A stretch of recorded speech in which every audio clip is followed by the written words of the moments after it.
All right. Right now it's just me and of course that Hill. Say hello, Hill. What up? And as you may or may not remember from our previous video, besides, my lack of audio quality at the time, sorry, I was recording on a cell phone, that we both have access to a Switch, and we both, he got to play it, but now I got to play it, and I also got to test out things myself. So I'm just going to speed through this a little bit just because, this may be someone's first time seeing this video and they might not go to the other one. ARMS is basically a boxing game on steroids, and everyone is a Stretch Armstrong. Or, since I know that reference is a bit dated, everybody is Mr. Fantastic.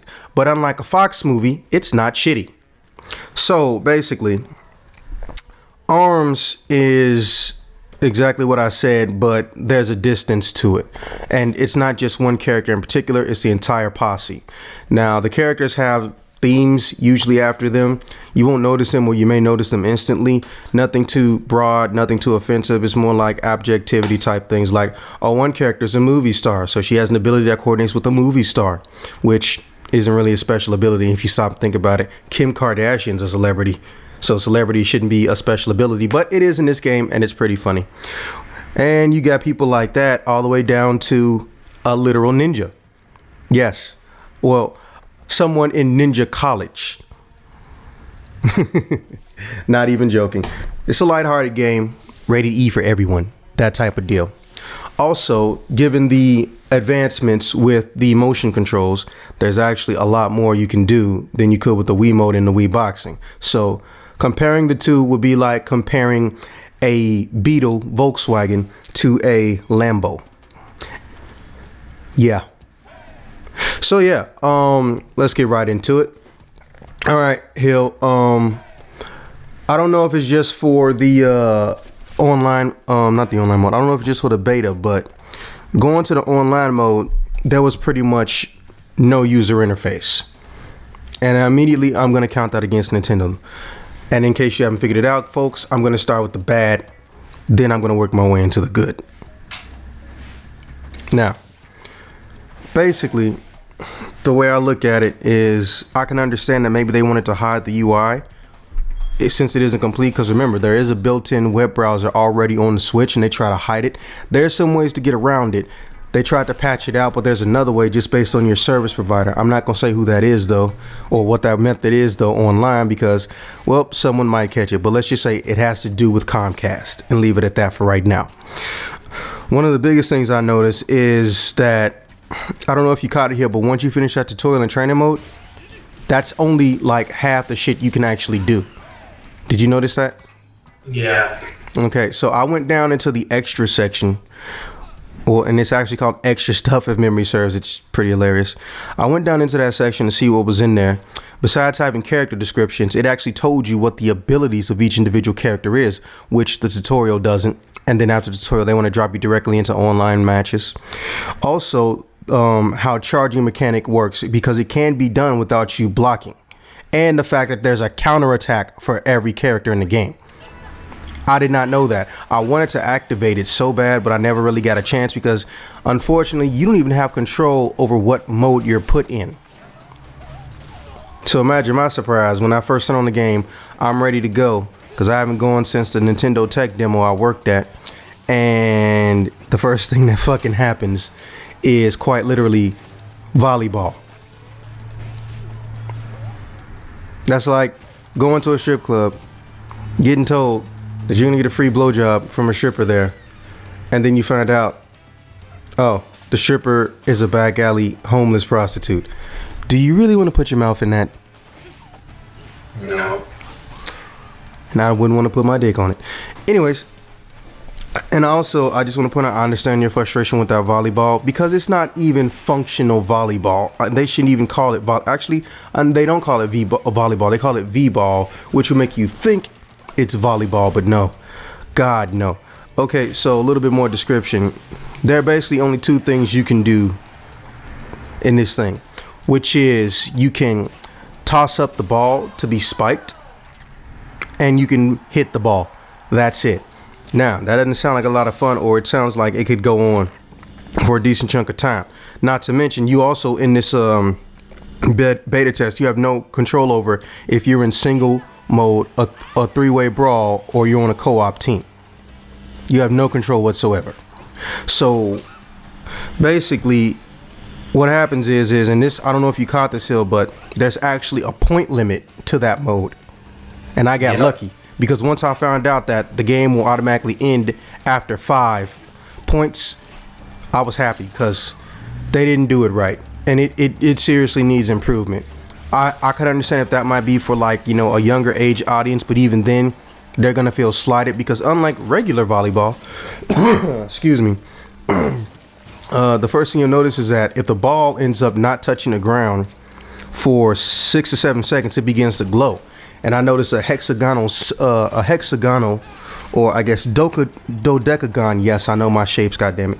A dodecagon, 8-sided diamond, like object was glowing on the inside of this volleyball. And I was like, wait a minute, that kind of looks like the bomb items that show up in the game at random. And I was right. But here's the thing. It drops like a fucking rock.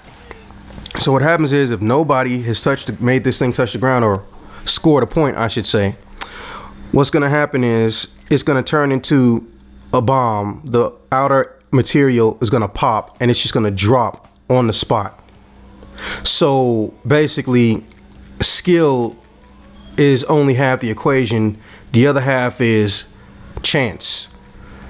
What is the chance that the ball's going to be hovering on your side of the court for more than 5 seconds? What are the chances it's going to be hovering on your enemy's side for more than 5 seconds?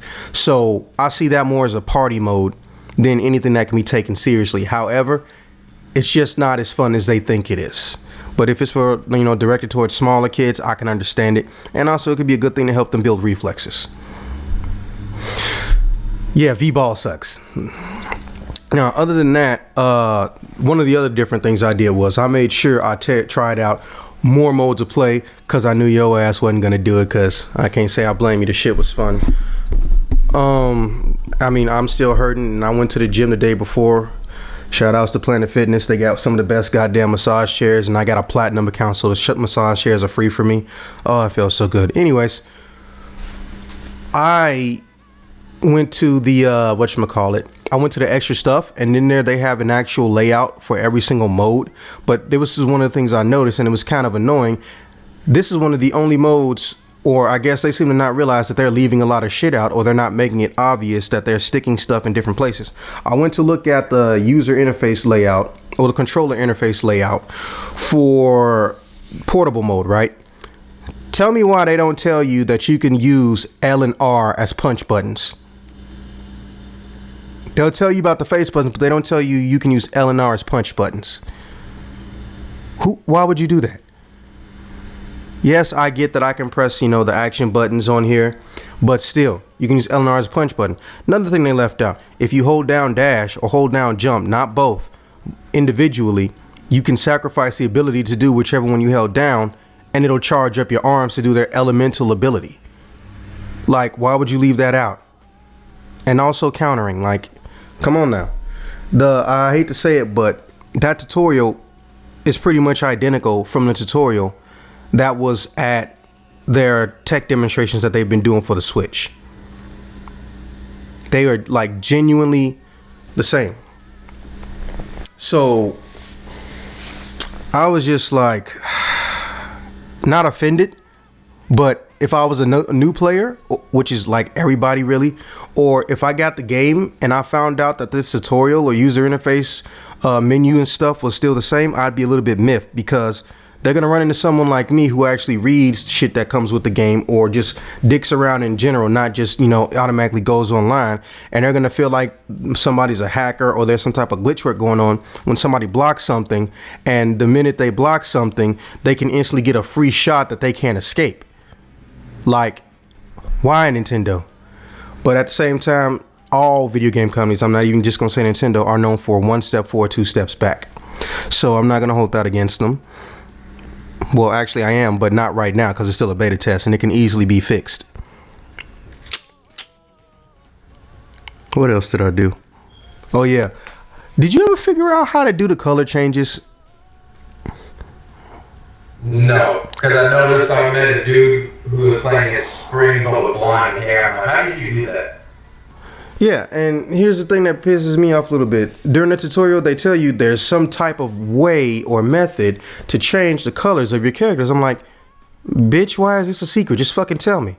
So I'm thinking the next slide is going to be the how to do it. Nope. Time to fight. Also, in the extra stuff section, yeah, I spent a decent chunk of time in there, but it'll reflect in the video because I'm going to put that up in the video. They actually tell you what the abilities are for a lot of these characters, but they tell you how to execute them too. And they tell you their natural physics. Like, is this character slow, fast? Do they have a high jump, low jump, blah, blah, blah, blah, blah. Even the characters that you couldn't play, like Kid Cobra. So there's definitely some advantages in that. But let's get into the real meat of this shit. Co-op gameplay, which you pretty much aren't going to get out of at this point. Okay, first off, that layout is weird to me. Because it makes you feel like you have control options that you don't. It'll show up on screen, but I'll just describe it anyway. You get a bunch of bubbles. You get character bubbles, and you also get stage bubbles. You can't pick a stage. The stages are random. And so is, hold on. And so is the fucking mode that you play in. Two things I find aggravating, but hey, it's a beta test. For all we know, the one that's coming up in at around 11 o'clock PT time is gonna only allow certain other modes, or it's gonna give you stage select options. We don't know. And I know there might be a random option in the full retail release, but I know random won't be the only option, so I'm not too worried about that. But what gets on my nerve is that you're gonna meet some stupid players. And I don't mean stupid as in they rush through tutorial and don't know what the hell they're doing. That's lazy. I mean stupid as in I got into 2 fights where it was a 3-on-3 brawl. There were no teams. There were no teams. We had been in that room for over half an hour.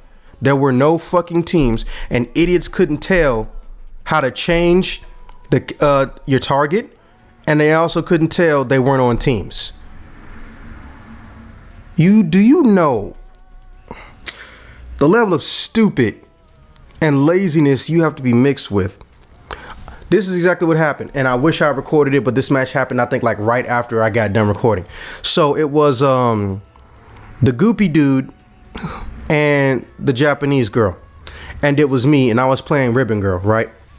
Mm-hmm. Okay, so we're in a Ninja Academy college, and I'm at the bottom of the stairs, so you know what that means. They're automatically both targeted to me. So they both start fighting me, and then after that, the match isn't over. They both just stand perfectly still while the timer's still going. The timer runs out and the goopy dude wins. I'm just like, are you fucking serious? Like, they stood there the entire time after they beat me. I'm just like, okay, so let me get this straight. You saw an ass whooping. The game didn't end or go to the winner screen. This isn't your first time or your first match playing.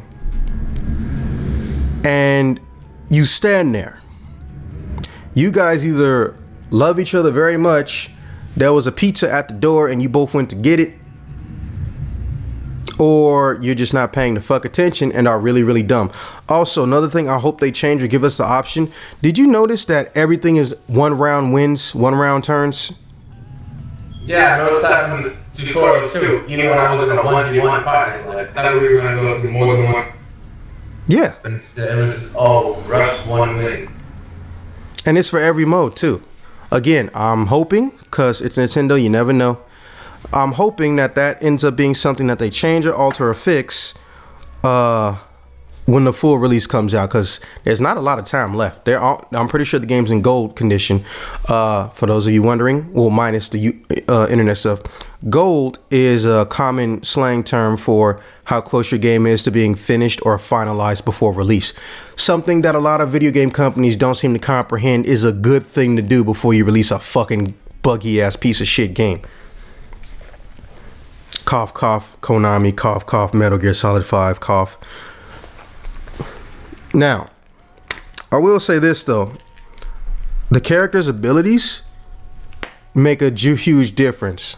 They honestly do. At first I thought, okay, this is a gimmick based on, damage output, but the damage output isn't determined by the individual character in the first place. It's determined by what arm they have. So the abilities do nothing but give you more of an advantage or give you less of a disadvantage depending on who you're fighting, which that's actually pretty smart. And even though they didn't say it, for those of you who didn't catch the Nintendo Direct, don't feel like you're only limited to 3 types of arms. Even though there are multiple types of arms and styles of arms, every character can equip them. There are no character exclusive arms. It just looks that way because the default arms and the way they're colored are color coded to certain characters. Now, I'm going to ask you this because I didn't ask last time. From your personal opinion, Mr. Hill, who would you say has the best set of natural abilities of the cast that you've played so far? Well, I do like Spring. It seems like for natural ability that I have to give it Ninja Gap, Ninja, and the weird like group guy I fought. Yeah, I can never remember his name, but yeah. The goop dude, he can hit you from some pretty advantageous spots. Like I can't remember his name, but what we're talking about is there's this character who's literally walking gelatin, and he has 2 unique abilities or functions or whatever you want to call it, where he can stretch his body to a point where he actually can hit you from a jumping perspective while still being on the ground. And it also, he's a little bit skinnier, or he can hit you, he can compress his body and be lower to the ground and be the shortest character playable in game. His natural body height would be almost half of what a normal, almost every other character in the game. And again, he'll still have functioning arms and can punch you and move around and shit. Now, also, for me, I'd say the absolute possible best is Ninja. I wanted to say Ribbon Girl at first because she has triple jump and she has an air dash that she can do left, right, and down to get down to the ground faster. But here's the thing. Ninja's teleport gets him out of danger. And I mean gets him out of danger in the sense that what'll happen is that collision detection is turned off / move with his body. So when you see oncoming damage or incoming attacks or a bomb, for instance, you genuinely can get away because unlike a traditional dash, which mind you, all the characters have different dash lengths, you're still touchable. The dash is really dodge, but they call it dash because that's the animation, but it's really used as a dodge. But the thing about the teleport is that there is nothing that can touch you when you do it. Of course, there'll be some few exceptions, or there'll be situations where glitching can occur, and this wasn't common and it's rare to pull off. They might not even patch it out because it's kind of no point. It's so rare, but I did it twice. You can actually teleport into a grab. And I don't mean like you touch the arm, but the way it's set up, apparently also anything that's in between a throwing arm with that green net, because when you throw somebody, you don't just grab them in this game, you actually toss out this green energy net. But if you teleport in between those arms, the game will read it as you getting caught in the grab. Now, other than that, yeah, fucking Ribbon Girl. But as far as last thing that I found an issue with, other than the fact that this game was fucking fun, is how they did, what was it? Fuck, it was on the tip of my tongue. Oh yeah, it was how they did arcing or curving your attacks. Okay, so this is the basic movements for those of you who are going to play with the Joy-Cons.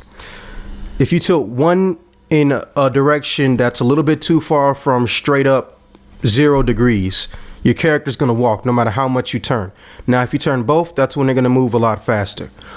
That's actually pretty good because if you're hiding behind something, you can inch your character out a little bit and peek your hand or your arm around them to arc it. Now, everything you hit within this game has a straight and they have an arc. The problem is that it's not so much too precise as it is too loose. I don't know if this happened for you, if you notice this, Hill, but you could punch in a straight motion, but if you move like a little bit too much, and I mean even just a little bit too much, your actual physical arm moves too much, not tilted, it'll come out as a hook. Did that happen for you? Or did you not notice? I did. Okay. Now, depending on the weapon, this, or really just not even the weapon, just depending on the match type and the location, this can spell death very, very quickly.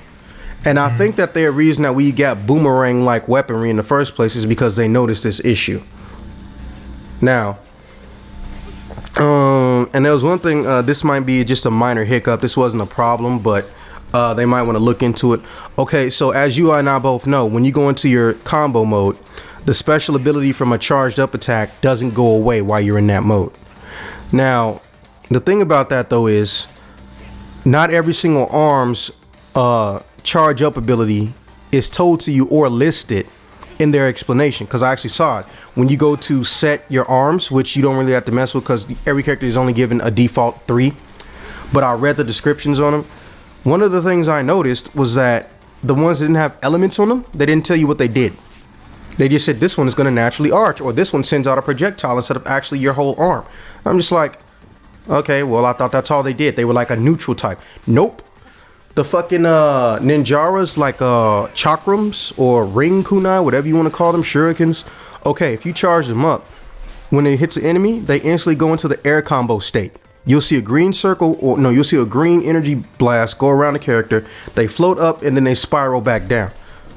That's important shit.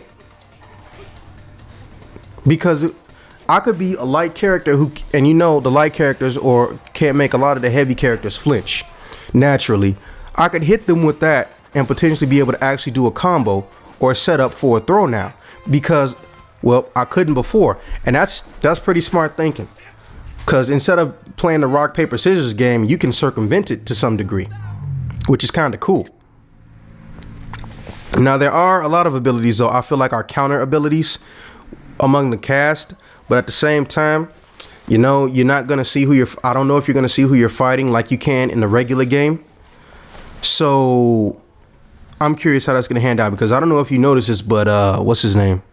What's her name actually? Min Min, the Japanese girl, Min Min, yeah. Mm-hmm. She is like the perfect counter to fucking the mummy dude. And I'm gonna tell you why.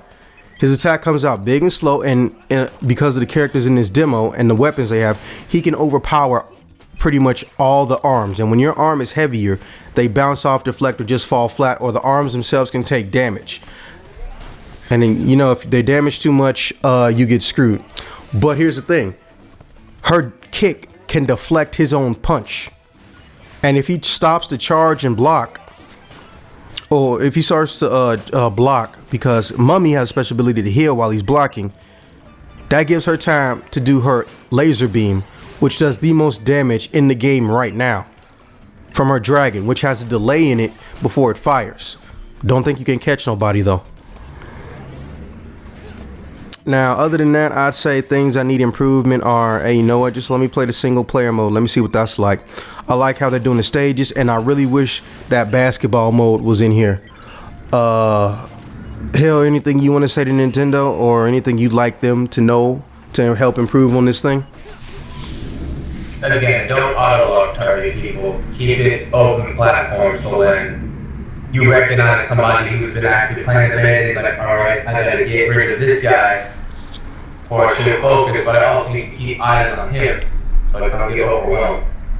Only thing I didn't like how you said when they both automatically target you at the bottom of the steps, but then I'm getting grabbed from the left. Like, that's not cool at all. Not to mention, there's no icon to let you know who you're targeting, which could have probably helped those idiots who thought it was going to be a one-sided 2-on-1, which is bullshit. Yeah, so target reticle. Other than that, Nintendo, hey, pretty good job.